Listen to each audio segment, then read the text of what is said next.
Hello, Universe! Kamusta kayong lahat dyan?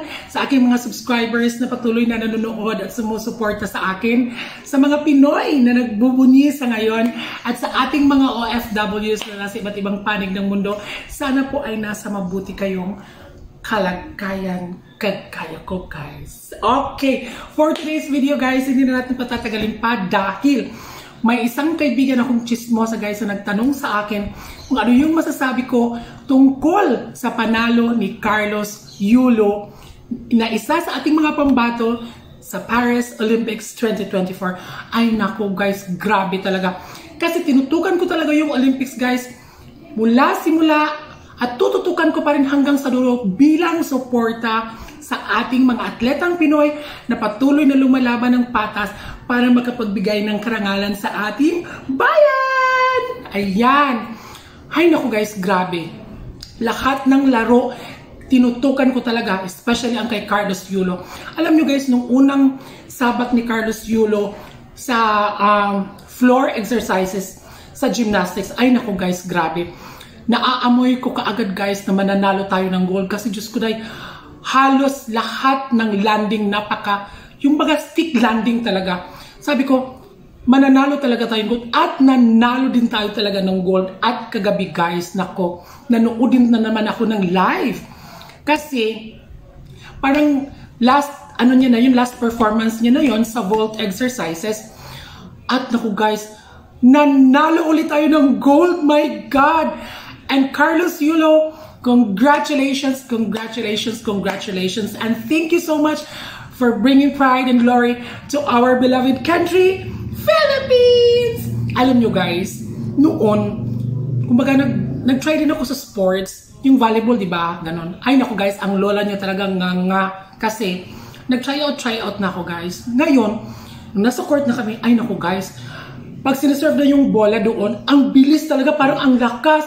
Alam nyo, guys, pag sa tingin ko pumupunta na sa akin yung bola, tumatakbo agad ako, guys, sa labas ng court. Kasi, guys, feeling ko, pag tatamaan ako ng bola, parang madidedo talaga ang lola nyo. Kaya, ay naku, guys, hindi talaga para sa akin yung sports. Para lang talaga tayo sa beauty pageant, Winaverse. Ayan.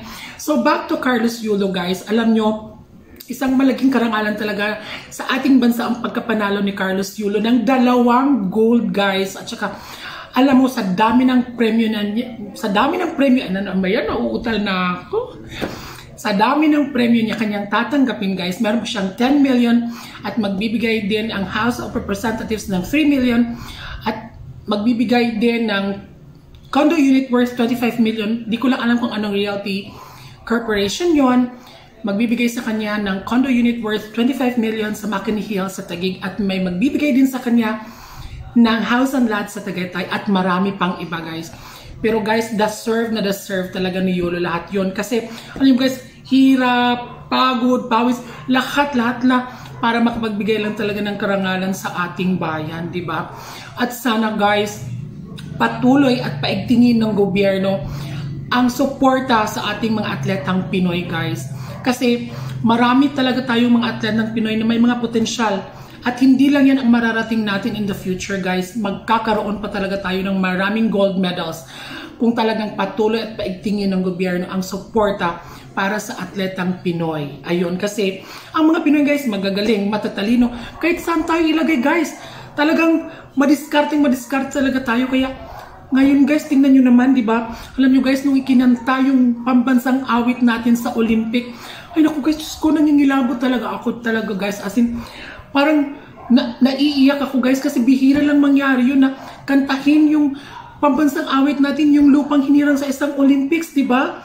Isang malaking karangalan yun ng bansa natin, guys, na makanta yung lupang hinirang natin. Kaya, parang naiiyak talaga ako, guys, nung kinanta ng 2 beses talaga kasi iba yung feeling kasi parang nandoon ka rin, parang ikaw na rin yung nanalo. Kaya ang panalo ni Carlos Yulo ay panalo nating lahat ng mga Pinoy.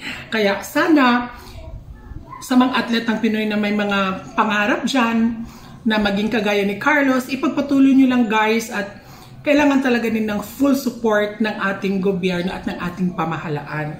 Kasi, alam nyo guys, pag makapasok ka lang sa isang Olympic, hindi biro yun kasi marami ang nangangarap na makapasok sa Olympics, di ba? Pero hindi lahat nabibigyan ng pagkakataon. Di ba? At saka ako naniniwala talaga ako na tayong mga Pinoy, napakagaling. Biruin nyo guys, 100 taong laban para sa bayan. Di ba?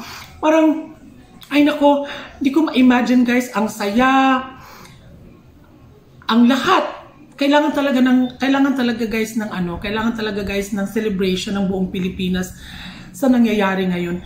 'Di ba? Kasi sa dami ng problema ng bansa natin, pero may mga atleta at may mga Pinoy pa rin talagang patuloy na nagbibigay ng karangalan sa ating bansang Pilipinas. My God! At patuloy tayong nakikilala sa buong mundo bilang mga magagaling, matatalino at madiskarting Pinoy. Kaya yon ang mga katangian na wala sa ibang bansa guys. 'Di ba? Iba kasi tayong mga Pinoy kahit saan tayo ilagay talaga. Kaya Carlos Yulo at iba pang atleta natin sa Paris Olympics, nagwagi ka man o hindi, congratulations sa inyong lahat at saludo ako sa inyong lahat. At sana ay may mga sumunod pang mga atletang kagaya ninyo sa mga susunod pang henerasyon o diva. Kasi iba yung iba yung feeling talaga na makapagbigay ka ng karangalan sa bansa. Kasi isa yun sa mga bagay na kailangan ng bansa natin sa ngayon. 'Di ba? Kasi marami tayong problemang kinakaharap, kung ano-ano man diyan, may mga baha, may mga kalamidad at kung ano-ano pa. Kaya parang naiibsan yung lungkot natin pag may mga ganong magagandang nangyayari sa ating bansa, di ba? At sana hindi lang tayo sa sports umuligwak, kung hindi pati na rin sana sa beauty pageant. Sana masungkit din natin guys ang crown ngayon sa Miss Universe, sa darating na Miss Universe, I think November ata, di ba? Sana masungkit din natin guys para super saya. Oh, diva. So ngayon guys, Carlos Yulo, congratulations again and God bless you. So proud. We are so proud. Kaming mga Pinoy para sa iyo sa ginawa mo at sa binigay mong karangalan sa ating bayan. Kaya guys, sa aking mga subscribers dyan, thank you so much. Thank you so much for watching. At saka sa hindi pa po na mga nakapag-subscribe, mag-subscribe na po kayo and like my videos and hit the notification bell para po updated po kayo sa lahat ng mga videos natin ni Winiverse. And again guys, dahil sa mga atletang Pinoy natin sa Paris Olympics, na-conquer na naman natin ang Winiverse. Guys, thank you so much for watching. God bless you all. Bye!